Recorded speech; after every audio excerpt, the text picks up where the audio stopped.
Good morning. Welcome back. Following President Trump's recent spat with 4 minority congresswomen, former NFL player Jack Brewer decided to meet with the president to discuss racial tensions in the country. It has some asking how exactly President Trump has helped the African-American community. Here now to discuss the aforementioned Jack Brewer. Jack, thanks so much for getting up with us. Let's put the information up there on the screen so everybody can see it. Here are the president's accomplishments for African-Americans. 1, signed the First Step Act, unemployment rate below 7%, poverty rate below 21.2%. Let's get into a little bit more detail here on the First Step Act. 3,100 inmates released from prison due to the First Step Act. My question for you, sir, is this message getting across to the African-American community and the African-American voter? No, it's not, and I'll correct your screen. That was 3,100 men.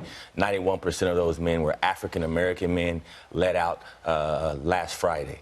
And so it's actually been over 4,000 African-American men, almost 5,000 inmates. And you're talking about mass incarceration, which has decimated the black community.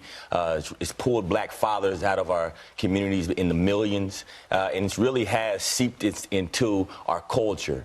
And it's hurting the culture of our kids.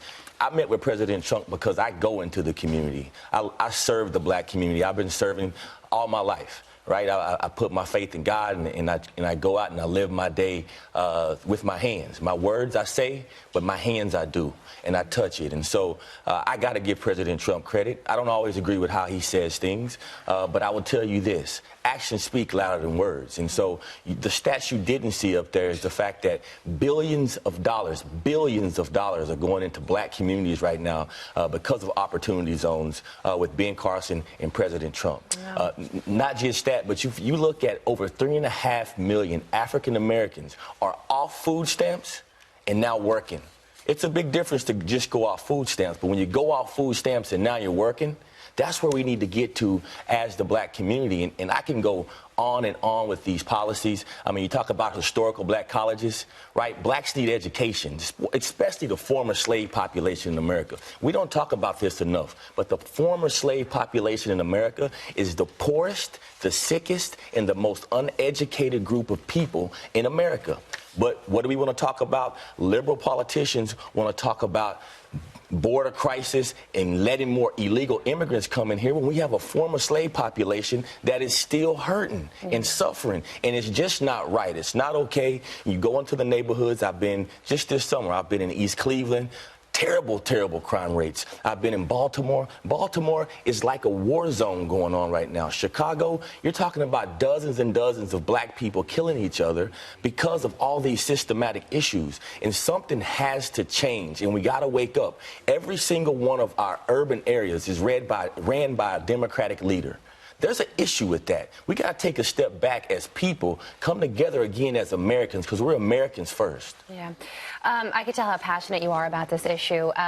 And you are right that this message isn't really getting into the African-American community. As a matter of fact, President Trump only has a 22% approval rating among African-American voters. So what do you think he can do to get this message across to the African-American community?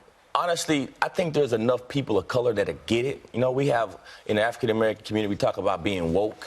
And we talk about, you know, really being aware of what's going on. But sometimes we sit back and we listen to the same politicians that are just after our vote.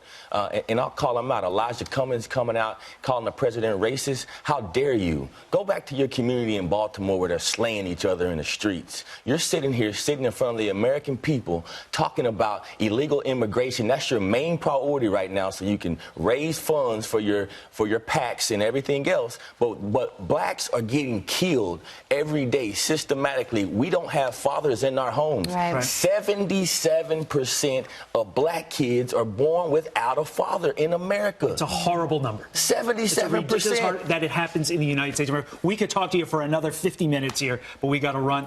Thank you, sir. Man, God bless you, man. God bless you, and God bless America.